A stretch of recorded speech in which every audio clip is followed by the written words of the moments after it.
Transfer Talk. We've got loads to discuss with the team this lunchtime. On the way, we talk Manchester United, Manchester City, Leicester, Newcastle, Burnley and much, much more. You can tweet the show at Sky Sports News and use the hashtag Transfer Talk.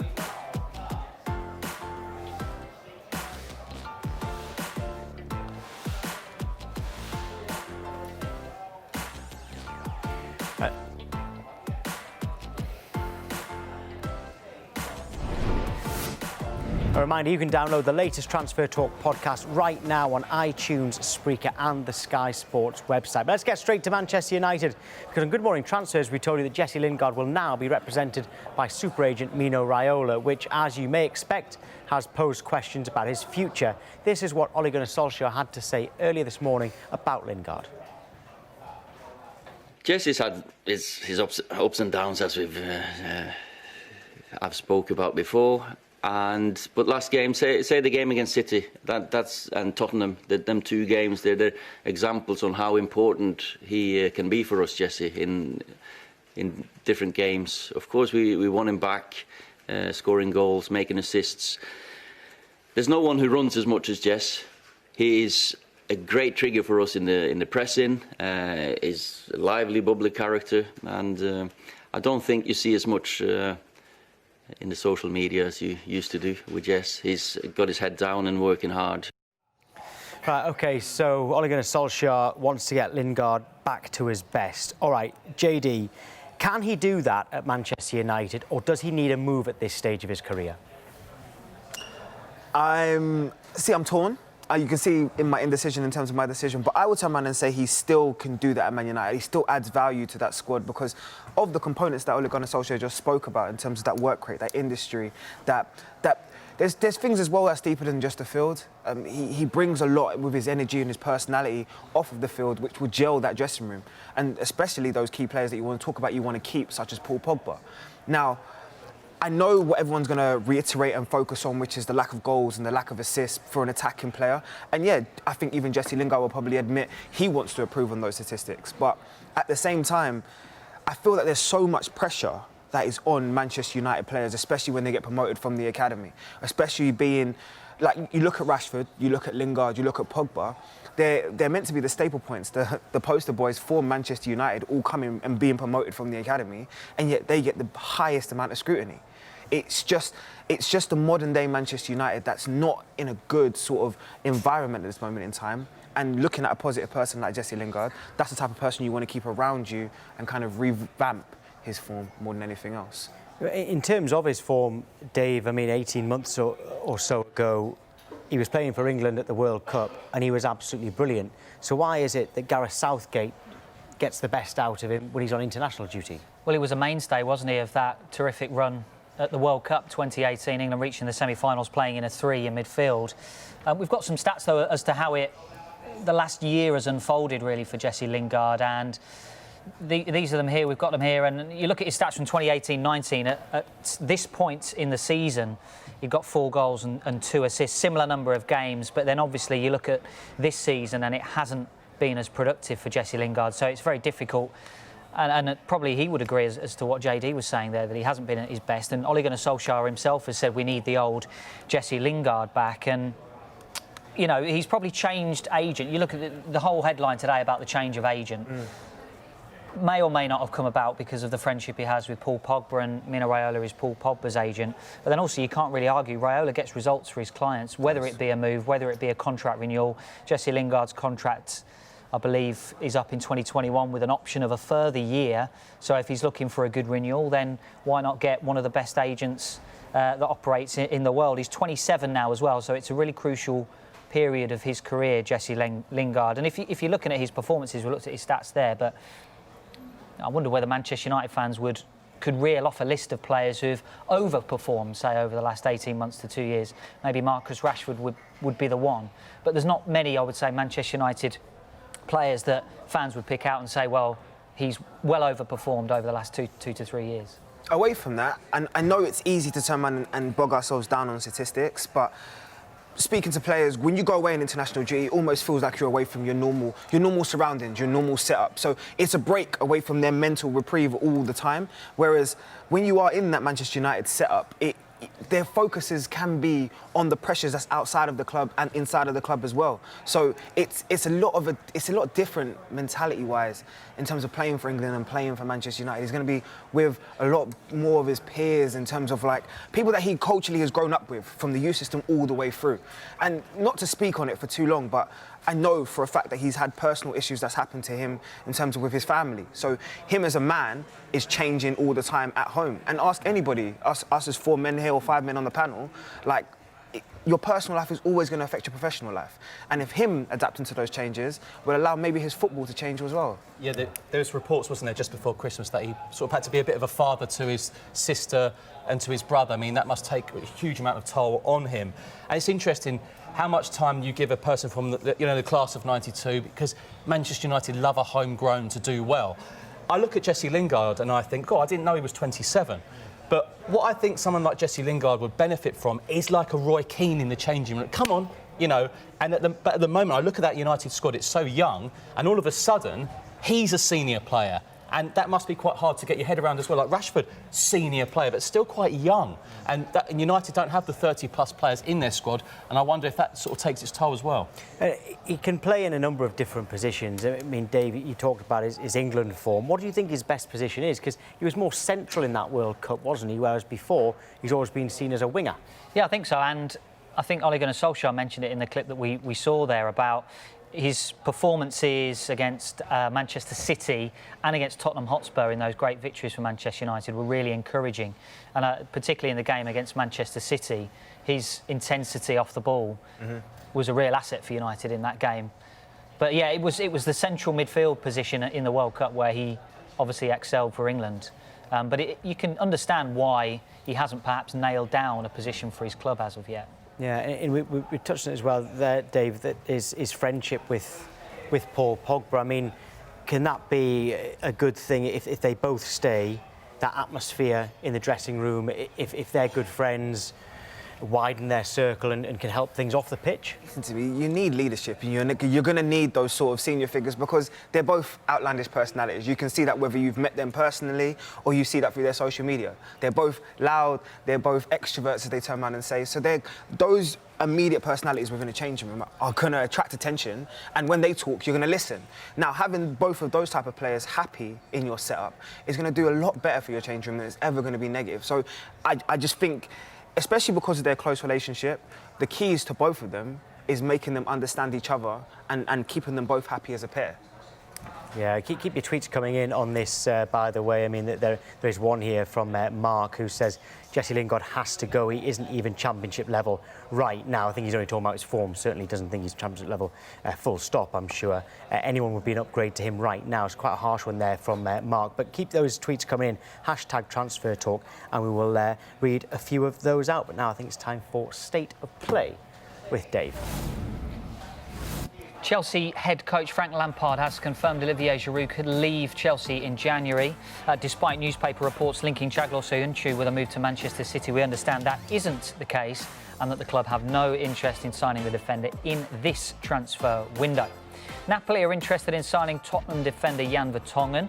He is free to speak to foreign clubs this month. Now he's entered the final 6 months of his deal. However, it's understood he is open to discussing a new deal at Spurs. Arsenal remain interested in Bayern Munich defender Jerome Boateng, according to Sky in Germany. Our understanding is that Arsenal are unlikely to make additions that require significant investment to their squad this month. That's because they've committed close to £150 million in transfer fees over the summer. Barnsley are set to sign Wolfsburger midfielder Marcel Ritzmaier. Cardiff City and Bristol City are showing an interest in the Coventry midfielder Zane Westbrook. The 23-year-old midfielder came through the Chelsea youth system and has caught the eye in League One this season. Right, plenty to come. Keep using that hashtag transfer talk. Next up, should Jan Vertonghen stay at Tottenham, and will Steve Bruce be busy this month?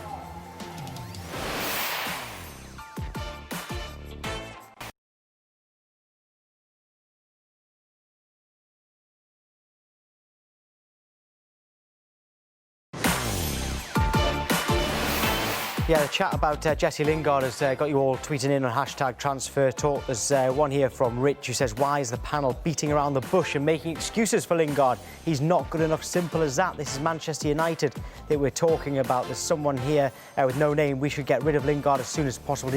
Never did anything good for Manchester United and never will.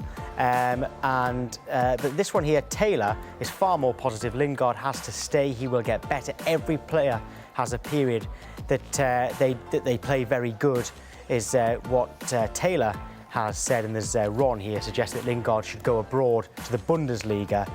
Can't see him getting into the United team at the moment, and that league would suit him. Right, OK. Time now for Stay or Go. You've all got your little boards there, have you? Come on, pick them up. Come on, Bridgie, man. Oh, Keith, this first time you've done it, isn't it? Right, OK. On the subject of Stay or Go today is Tottenham defender Jan Vertonghen. OK, should he stay at Tottenham Hotspur? I'm just waiting to see Bridgie's answer. Should he go this month? Show me, Bridge. Well, that's a surprise, Michael. Why? Put it up, hold it up. There you go. Oh, no, just to be controversial then. Oh, what? So we almost had a full house of Stay. Well, Michael, I'll have to go to you for the Stay on Vertonghen. Thanks, Tom.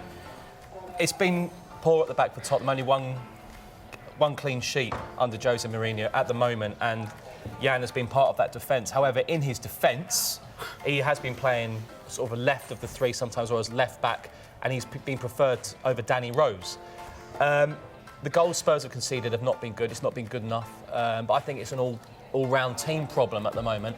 Look, if Napoli came in and he fancies it, then good luck to him. But from what I understand is that he and Toby Alderweireld have wanted to sign new contracts. One out of the two have already signed that contract, and I wouldn't be surprised if one day or next few days, that Vertonghen does the same. But however, some fans are actually talking on social media. Might be time for him to have a change, but on a personal level, try another league, try Italy. He's been at Tottenham since 2012. He's one of Tottenham's longest-serving players. Well, Keith, you agree that he should stay? Yeah, I mean, I'm not really in the business of telling players they should leave football clubs, so that's why I said stay. But yeah, it is a difficult one. We saw him yesterday at Middlesbrough, didn't he? And he was very high up the pitch. Ashley Fletcher, Championship player, got in behind him and scored. In fact, Jonathan Woodgate, the Middlesbrough manager, actually said they played on that. They'd seen that in previous games, and that was something that led to their goal. But without doubt, he's a Jose Mourinho type player. As you saw with Alderweireld, he got a new deal. Interesting to see if Vertonghen gets one. But his age and his experience is the sort of player that Mourinho was crying out for when he was at Manchester United. So I do think he'll stay. But it'll be interesting to see. He's certainly going to have to not maybe change his game, or Spurs are going to have to change the way they play, I think. There's a couple of tweets come in. Ozzy says that Jan Vertonghen should be shipped on. His legs are going game by game. Time for a younger option. Froda says that Vertonghen needs a centre-back with pace beside him to continue being competitive. As Oliver has already signed a new contract, he thinks that Vertonghen should also be moved on. And JD, you did actually say go. I don't think you actually think that, but It's not about whether I think it. I genuinely think it's in the balance as to whether or not Vertonghen wants to stay or wants to go. I do remember hearing an interview quite recently saying that he likes staying at his clubs for a long period of time. He stayed at Ajax for 6 years. 8 years now at Spurs, as you tell, man. So I just think at 32, if you're going to make that decision again to say I want to settle into a new city, a new environment, this is the best time. He's done everything he needs to do in terms of his legacy at Spurs. Spurs fans are never going to forget how solid that relationship was between Vertonghen and Alderweireld, and how it's basically been the springboard for the successes that you've had after that. So I think from that standpoint, at 32 years old, this is really the chance for him to say, maybe a different environment. Well, Taylor's been back in touch, says stay. Spurs need experience at the back. And someone who's a Moussa Sissoko fan says Jan is finished. He can't be able to keep up with the pace. Well, in the what's Premier League interesting, at the moment. Tom, is that he was captain yesterday. So Harry Kane is out for quite some time. Hugo Lloris is out till February. So yesterday there was Alderweireld on the pitch, there was Eric Dyer on the pitch, but Jose Mourinho went with Jan Vertonghen. That says everything, that speaks volumes to me. And it was significant as well that Jose Mourinho said that his team selection would be based around players' long-term futures. So we've seen Toby Alderweireld be given a new contract. We're obviously, he was in the team, and then now obviously Jan Vertonghen. the team, not quite yet signed this new contract, if it's going to happen. And then obviously Christian Eriksen has been in and out, not in the team for the first half of the season, now back in the team. Does that suggest there's a new contract coming in? But on Jose Mourinho, he's obviously got a long-term record or a track record of getting the best out of veteran defenders. You look at Pepe and Carvalho at Real Madrid. He had Materazzi, Javier Zanetti at Inter Milan. Won all the trophies, shed load of trophies, and he's got a track record of getting the best out of defenders at that age. Just interesting as well, Dave and I went to Tottenham Villa at the start of the season. Here we go. The team news came in. Story time. No Jan Vertonghen. And I was really intrigued. I thought, oh no, Vertonghen's injured. No! But then they spoke to Maurizio Pochettino. He said, no, he's just not in my 18. He's not trained well enough. He's not done enough for me. And is that Pochettino saying, he's not the player he was for me? And there was a few weeks where he wasn't in the Tottenham team. He did come back, did work hard, but it'll be interesting to see next few weeks. I think you've just talked yourself into changing your mind there, I think he Michael. did. Right. I think he did. I think you might have. I think you did. No, I That might be wanted to 50-50. Right. stay. OK, I tell you what, Newcastle fans, get in touch right now, because this section is going to be dedicated to you. Hashtag Transfer Talk on Twitter, and our Newcastle expert, our North East reporter, Keith Downey, is with us. And Keith, before we get into any sort of specific areas of concern for Newcastle in terms of their positions, they have been decimated by injuries. Yeah. Does that force not only Steve Bruce's hand, but Mike Ashley and Lee Charney's as well? Well, the injuries have been defensive, haven't they? I mean, Steve Bruce went into that FA Cup tie at the weekend against Rochdale, missing 10 players. 5 of their 6 centre-halves. We've got a list of the players who are injured, actually. So 5 of their 6 centre-halves were out for that match. Wow. Jamal Lascelles, the captain, Fabian Schär, Kieran Clark, Paul Dummett, Jetro Williams and Javi Manquillo were all out. So they only had one recognised central defender, and defence is where Steve Bruce has been saying for a long time that they're strong. Now, the good news is that Clark and Dummett are back in training and should return for the match this weekend against West Ham, and Jamal Lascelles is close to return as well. And also, you'll see on that list there, John Joe Shelvey, Dwight Gale, Alan St-Maximin and Andy Carroll. Those 4 more attacking players all missed the match against Rochdale, and Steve Bruce actually played his strongest possible team, because he wants to do well in the Cups. So he was missing 10, and then Miguel Almiron, who was at this time last year the club's record signing, actually hobbled off early in the second half. So he doesn't have his problems to seek when it comes to injuries. In terms of what that means for the transfer window, I think because Clark and Dummett are back this week, he's maybe got just enough to see him through defensively. But he does want to add, out with defence, he wants to add a midfielder, and he wants to add a striker. Well, let's talk about the strikers then, because Ellie Webber has been in touch saying, Keith, are Newcastle going to buy a striker this January transfer window? And she's not the only one, because Brett says Newcastle need to do everything they can do to get Morales from Rangers, maybe part exchange for Gale. Alfredo Morales would. His game would suit Newcastle's playing style. Is a striker. I mean, what they got? Carroll, Gale and Joe Linton. Yeah. They're the only 3. Yeah. So, do you think Steve Bruce would like a striker if he can get one? Oh, desperate for a striker. Oh. Absolutely desperate. That's his one priority, and I think he wants a big, bustling number 9 that can hold the ball up pretty much in the way that Salomon Rondon did under Rafa Benitez. I think that's a player that actually Steve Bruce would have quite liked. There is an interest. They are tracking a whole host of strikers right now. 2 of those, Michou Batshuayi at Chelsea and Olivier Giroud, they're certainly on his list. You would think Morelos would be on that list as well. I actually was on a Newcastle podcast not so long ago, a couple of weeks ago, and I said he has everything that they need, because they play the 5-4-1 or the 3-5-1 with a player off, and I think Morelos would be phenomenal. I think Steven Gerrard would be furious that you if said Rangers sold Morelos in January in the best title race the Scottish Premiership has seen for some time. I mean, Michael, that's not going to happen now. There is no way Rangers will allow him to leave now. They just couldn't afford, just like Celtic couldn't afford to lose Odsonne Edouard. Neither of those players will go until the end of the season at the earliest. But I just mean in terms of long term, that is a sort of player that I think would do well for Newcastle United. But that fan boys, they deserve it, because they're so loyal. You see it not only on social media, but the way that they support their team week in, week out. So they do deserve that big... Well, They do, and the difficult situation right now is you've got a club record signing in Joe Linton, who we've seen scored 1 goal since he arrived back in September away against Spurs. Yep. He played against Rochdale at the weekend. Everyone thought this is an opportunity, get a couple of goals under your belt, and then hopefully the confidence is going to flow from there. He missed 2 or 3 really, really good chances. One simple one and one that he put wide, and it actually left some of the Newcastle supporters, or many of them, actually chanting, "You're not fit to wear the shirt." This is a guy who cost £40 million, Joe Linton, and Steve Bruce is having to play him because Dwight Gale had a knock at the weekend. He's probably going to go out this window, whether on loan or a permanent sale. And you've got Andy Carroll, who isn't fit enough to play every week. So all their hopes are on this man, Joe Linton. So without doubt, they need someone else, and they need someone who can go in straight away. So that is why the likes of Giroud and Batshuayi, and I've heard Glenn Murray mentioned earlier today. Well, that's why these guys, because these are sorts of guys who can go straight in and make a difference. At the moment, they're pretty much playing, I hate to say it, without a striker, because Joe Linton's head is so far down that he needs to be taken out and given a break.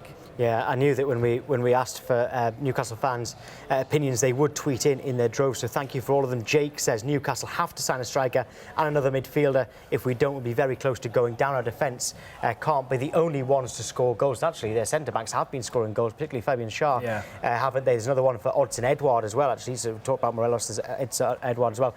Cody says these injuries are hurting us at Newcastle. Signings need to be made. We need to be looking for young, hungry players that can keep up with the pace of the Premier League, have the desire to win games for the club. In my opinion, a midfielder is needed. Santa says that Newcastle should attempt to sign. He's working late. Yeah. Has he got a clause in his contract? They Have should you be thought about that on the spot? Is that really that you just said that?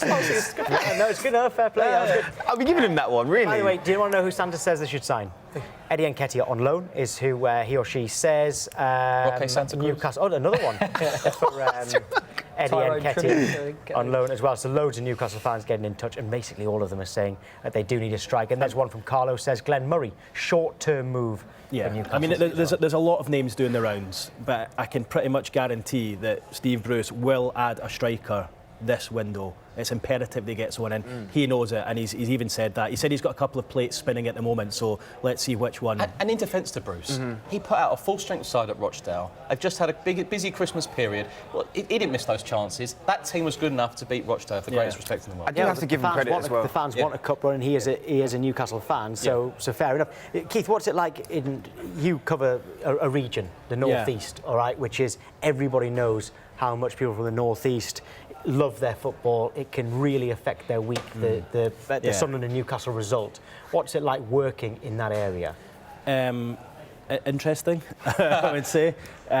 Difficult? Yeah, it can be difficult because when things aren't going well, if there's not any noise or any word coming from the club, it kind of turns on you a little bit. So if you're quite active in social media and you're speaking to the supporters, they kind of almost turn their anger on you because they feel like you're the only one listening or the only one speaking to them. But listen, they've been starved of success for so long. Those supporters deserve something, just like the Sunderland supporters as well. 2 absolutely massive clubs, 2 massive institutions, and you have to feel for the supporters, you really do. And there's a tear in his eye. There's been a tear in my eye constantly for the past 5 years, JD. We just keep going down the list. I was out with Keith in Newcastle, and it was a bit like Santa's Grotto. A whole list of Newcastle fans asking Keith what he's going to deliver. And I know nothing. But I mean, listen, I wish I'd been covering the team in the time of the entertainers, when Alan Shearer made his world record transfer, when they got to the Champions League. I could only imagine what the buzz was around the city at the time. Sadly, there isn't that now. The fans are very negative, and I can understand why. And it's just a shame that Newcastle now are trying to just exist and stay in the Premier League rather than shooting for the stars. But just a point you made, Michael, earlier, I do say that. I discount Steve Bruce from that because he wants to do something. He wants to win a trophy. He wants to see some silverware back there. Hence why he played his strongest possible team at the weekend. Now, there were 10 missing, but he still put players in there who are struggling for fitness and who probably needed a rest. So fair play to him. They're still in the cup. You never know. They might still do something, but they're going to have to improve massively from that performance against Rochdale. Yeah, the Newcastle fans all accuse you of supporting Sunderland. The Sunderland fans all accuse you of supporting Newcastle. I can assure you, Keith is neither. Right, OK, plenty. On the way, we'll be live to Manchester. Are they after a new centre-back? City, that is. That's next.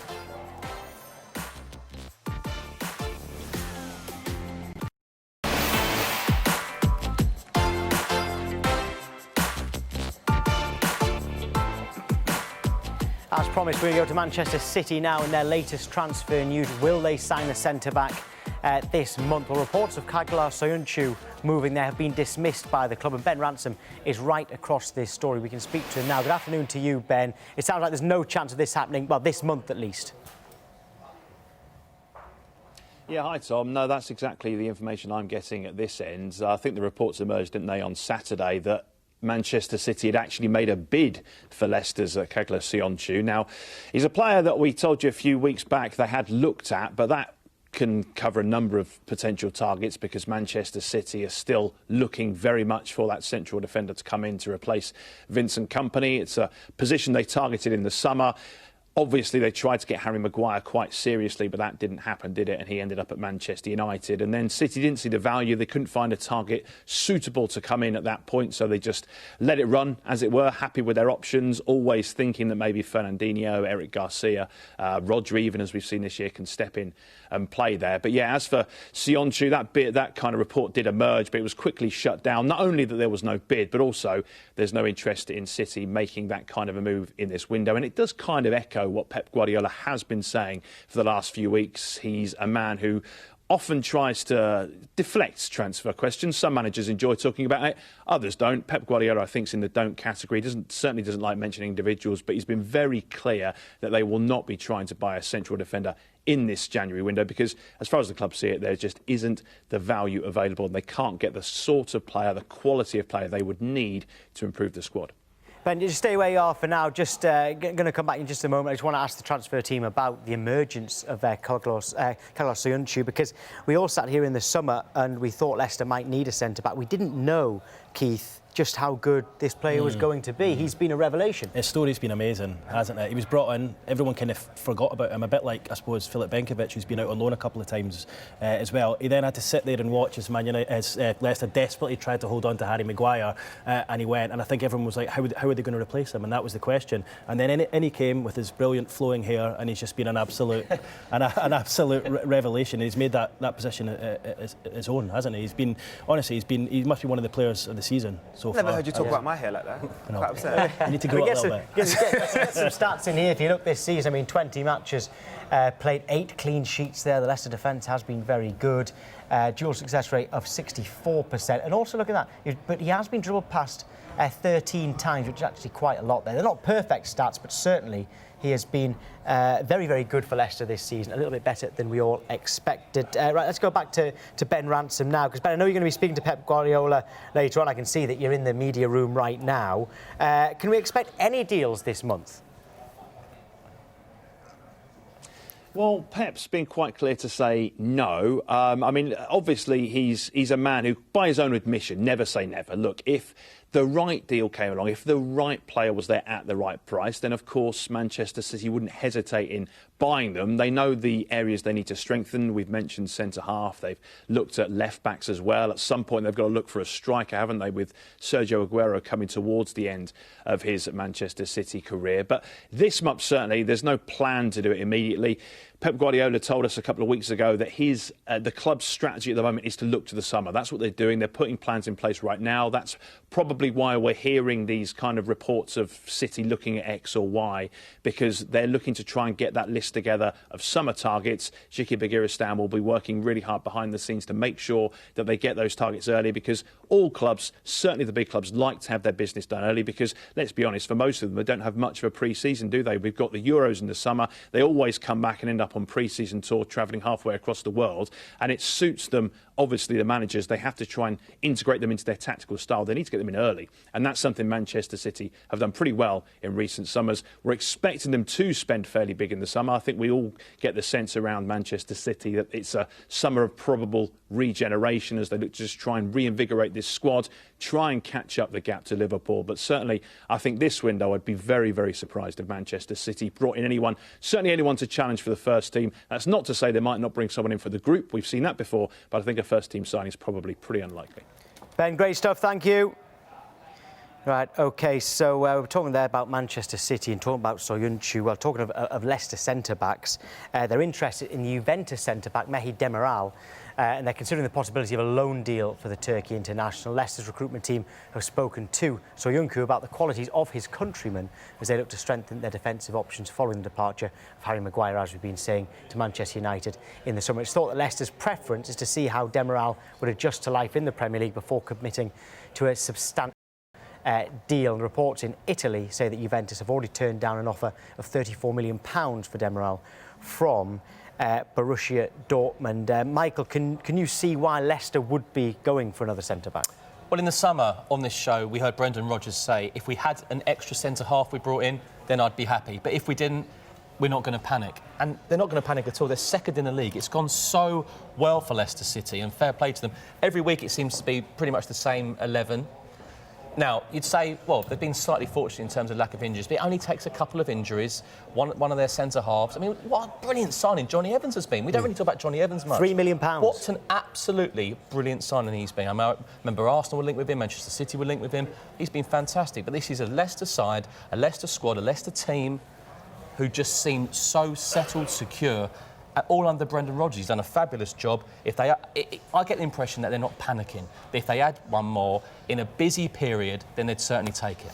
Yeah, I think if you look at Leicester's recent transfer business, Dave, we talked about Evans being an absolute bargain. We've talked about Soyuncu as well. The right back, Ricardo Pereira, he's worth far more than they paid for him. James Maddison, definitely the same as well. And of course, Yuri Tielemans as well. Ayoze Perez. They seem to sign these players who do very well and their values always go up, which is what every sort of sporting director of football, chairman, that's what they want. Leicester's transfer model seems to be working. Yeah, and I mean, Michael mentioned about them going in for another centre-back. It was interesting that he played 3 at the back against Newcastle. I know they switched to 4 again in the FA Cup, but if he wants to go back to 3 at the back, then perhaps he might think that his options are a little bit limited. But then this January window is significant for a lot of clubs because they're not just looking at this window, they're looking at the next window and the window after that. And you have to think that Leicester might well be shopping in a different market in the summer if Champions League football is secured. So it'd be interesting if Leicester went into the market now for a centre-back when potentially they could be going for a different tier of player in the summer transfer window with Champions League football to go on. And one other point as well is that if Leicester do go into the market now, it's always better to go in from a position of strength. And Leicester are in a position of strength. They don't need to go into the market desperately to sign a player like some of the other clubs in the Premier League, and therefore the club that they're buying from knows that they're desperate for a player, so they might add a couple more million or a couple more clauses onto the deal. Leicester, if they do go in, will go in from a position of strength. They're playing very well, and they know they don't actually, if push came to shove, need to sign anybody. What I admire about Leicester is you look at it the year they won the title, you look at the team they've got now, they're 11, and their squad, it's actually quite different to when they won the title. You look at their title rivals that year, Spurs, and I look at it and think, Vertonghen, Ali, Dyer, Son, Kane, it's the same players. And you see Tottenham each week, Jose switching the team every week. He's not happy with what he's got. And I look at this Leicester side, always trying to move on, always trying to be better. I just think we don't give them enough credit, especially their average age as well. Think about how young some of those players we're talking about as potential. I mean, Maddison is of age. I mean, Chilwell, Ndidi, Tielemans, they're all going to grow up together. Damari Gray, they're all going to grow up. Ricardo Pereira, the names continue and go on. I haven't even mentioned Ben Chilwell. These guys are all going to grow up together and have their best years ahead of them with a coach that wants to play attacking football, a coach that's keen for developing young players as well. If he can keep them together. If he can keep them together. Exactly. That's the key point, though. Yeah, well, let's get to Aston Villa now because we discussed Newcastle earlier on and Keith mentioned Olivier Giroud, a player that could well be of interest to Aston Villa as well, their boss Dean Smith. They also remain in the market for a goalkeeper but refused to confirm whether he'd earmarked a move for former England #1 Joe Hart. OK, Dave, this is your area of expertise. How many signings do you think Villa fans should expect? The people on Twitter might not think it's my area of expertise. Well, I think initially at the start of the window, Dean Smith was looking at 1, maybe 2 signings, a striker and a winger, or a striker that can play on the wing. But then the plans for this January window have been completely thrown out the window. Serious injuries to Tom Heaton, out for the season. Wesley, the striker, out for the season. Arguably, some Villa fans might say the most important of the players that is out injured at the moment is John McGinn, who's out for 3 months. And you look at the team that they fielded against Fulham in the FA Cup, where they were beaten by 2 worldy goals, really. Jonathan Codger started up front, and I think the consensus among the away support from the game at the weekend was that he didn't do enough in that game. So there's no doubt that Dean Smith is looking for a striker. He's also looking for a winger, if possible. Now, with the Tom Heaton injury, there's a list of goalkeepers being pulled together that could potentially fill Tom Heaton's place. I think it's worked out well, the experience that Tom Heaton brought. Orjan Newland is the man in position to take the number 1 jersey at the moment. But if there is a more experienced goalkeeper out there, I think Villa will be looking at that most definitely. I just think about £134 million. That's a lot of money to spend. In this financial fair play market, that is a lot of money to spend. And at this point, do you not feel like financially they're constrained to the teams that they have with them already? We saw the exact same thing last season with Fulham, exactly. didn't we? Like, they tried to throw a team together like that, and look what happened. But the three that you mentioned there, Dave, Heaton, McGinn and Wesley, all out until the end of the season. I've just listed 10 injuries for Newcastle. That's worse, having the 3 of them out to the season. Yeah. At least with the Newcastle 10, they might be coming back. Just one more thing before we move on. You can't say doing a Fulham to the Villa fans, because that will just... Do you not see his reaction? His reaction. Which is obviously... I thought he was going to fight you. Where are you off to? Tell us what you're doing. Come over here, because you've had your A's, you've had your Aston Villa. I'm going to go on to the B's now. Burnley, here we go. We've been making our way through each team in the Premier League and telling you who needs what. And it is the turn of Burnley. Well, we understand it's a box-to-box midfielder they'll target, but will they get it? Well, manager Sean Dyche says he has a very small list of targets he can write on the back of a postage stamp. Well, this summer delivery, Danny Drinkwater, is heading back to Chelsea after an unsuccessful loan spell. Dyche says not to expect any outgoings, but hasn't completely ruled out a new arrival.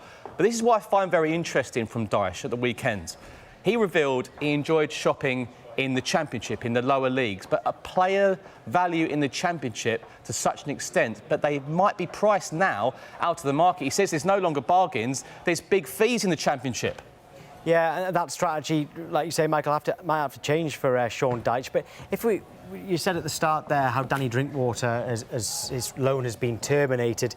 Dave, he barely played for Burnley, so do they really need to replace him if they weren't playing him when he was there?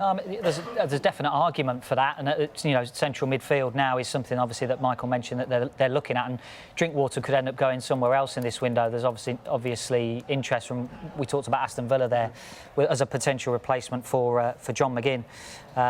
So yeah, I mean, you look at Burnley. I mean, I don't want to get too nerdy on you, but you look at their expected goals this season, and they're not quite converting as they should be. So whether that is a creative from midfield problem, or whether that's you can't really complain about the form of their strikers this season. So whether Sean Dyche has identified a creative midfielder as something that he's... Don't worry about being a nerd, Dave. That's absolutely fine.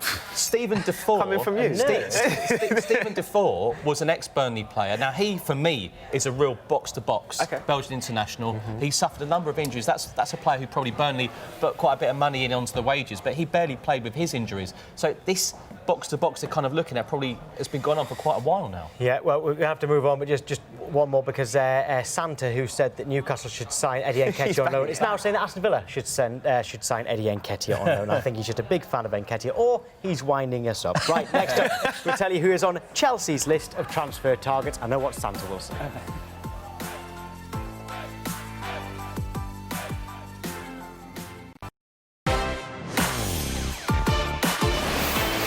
Time for the second part of Who Needs What, and we are focusing on Chelsea now. Now, this is a key window for them. Their transfer ban has been reduced and now they can go into the market. They want a centre-back, number 1 on that list. Nathan Ake is the obvious choice. He's at Bournemouth, but Chelsea have that buyback clause in the contract which allows them to re-sign him for £40 million.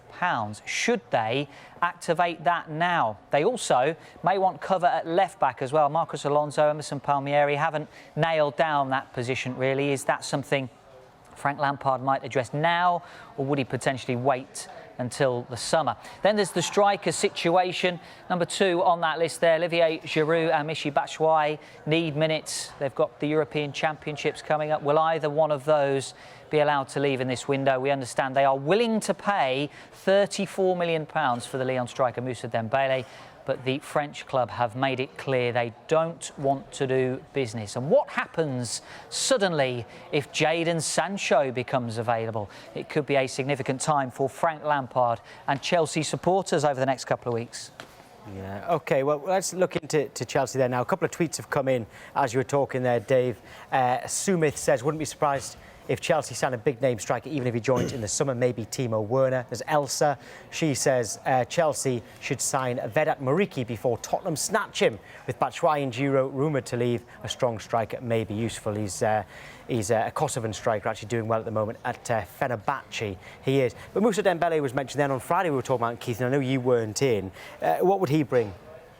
Well, it's amazing to see. Well, it's amazing to see the transformation in him. First of all, I watched him in Scotland play a number of times for Celtic, and I know that before he went to Celtic, he had big injury problems, really big injury problems, and I think a couple of his moves elsewhere kind of broke down as a result of that. But he's gone to Celtic, he's proved himself, he's reinvented himself really as a number 9, and he's only been in France for a short time, hasn't he? Now we're told Chelsea want him, we're told that they're willing to pay £34 million for him, which actually in the face of it isn't really that much. He kind of moved to Lyon from Celtic for not much less than that. One source has even told us that they've had one bid turned down, so they definitely want him. You could see him fitting into that team as a sort of Tammy Abraham with a little bit more muscle. You could really see it working, but I have to say it looks as though it's probably one for the summer rather than now. If Lyon's saying they aren't doing business, it looks as though it might be one they have to revisit in the summer, but you could see him playing for Chelsea. You really could in the way they play football. It's unbelievable for me to see the transformation, given the fact Celtic picked him up for a few £100,000 from Fulham. Yeah. Another one that won't go away when it comes to Chelsea is Nathan Ake, Michael.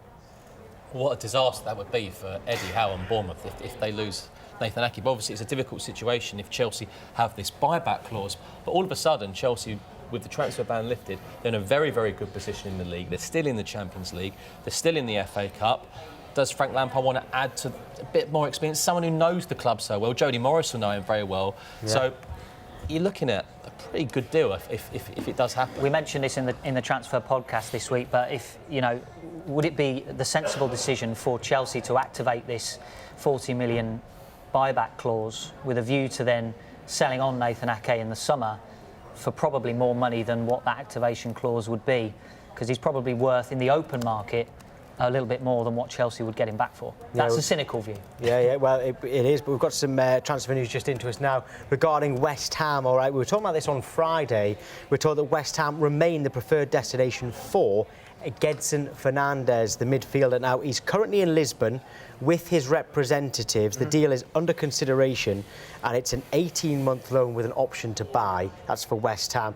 We also told you Manchester United and Everton are also looking at the player, but because of it's his family reasons, isn't it, that he would like to be in London. And he's also, was it you, Michael, who explained that he's got some friends in the West Ham? He's got some friends in the academy. I think he's got 3 friends in the academy, which for a young Portuguese player might sway it for him. And obviously he's got his mother lives in London as well, which is obviously massive for him. Yeah, well, West Ham, the preferred destination. Right, Keith, I think you may have some lines from the EFL, or, well, specifically Middlesbrough for us. Yeah, well, we broke the news on Friday, I think it was, that West Ham, staying with West Ham, of course, had made a £2.5 million bid for the Middlesbrough goalkeeper, Darren Randolph. We told you that on Friday and told you that it had been rejected. It's our understanding that West Ham have come in with an increased offer for him, and it's close to £4 million. Now, that is my understanding is what Middlesbrough are looking for. They bought Randolph for £5 million, I think it was, 2.5 years ago. He's only got 18 months left in his contract. Middlesbrough really need the cash right now, and what they have seen in the last couple of months, they've won the last 4 in the league. And of course, terrific match yesterday against Spurs. They performed terrifically well, and in none of those matches Darren Randolph's played. He's actually been out with an injury. I'm told he's just getting back to training now, so he'll be ready to go back in and probably go in and take the number 1 position at West Ham, right, or certainly compete with Lucas Fabianski anyway. So yeah, it sounds as though that one's close. £4 million, so cutting the losses, £1 million less than they sold him bottom form from West Ham, ironically, 2.5 years ago. And David Moyes has said that he's admitted he's in for him and a number of goalkeepers, so it seems like that's the one. But Middlesbrough, in general, Patrick Roberts and Lucas Nmecha, both on loan from Manchester City, looks like they've done good business there. Roberts looked good against Spurs yesterday. Yes, they're going to lose Randolph, but the two younger players that have played in goals recently, Ainsley Pears, who's kept 4 clean sheets in a row, and then Thomas Mayhas, who played yesterday, have come in and done terrifically well. So I think that has allowed Middlesbrough to let him go. Great stuff, Keith. Thank you. Right, OK, tomorrow, Good Morning Transfers is back at the usual time, 9 a.m. until 10 a.m. This show, Transfer Talk, is back again at the usual time, midday until 1 o'clock. And tonight, you've still got one more, the Transfer Show with Dharmesh and Carve, 7 p.m. Thank you to the transfer team today on Sky Sports News. Next, we'll bring you Pep Guardiola's news conference live next hour. And England are looking likely to level the Test series against South Africa in the cricket, although they haven't taken a wicket just yet.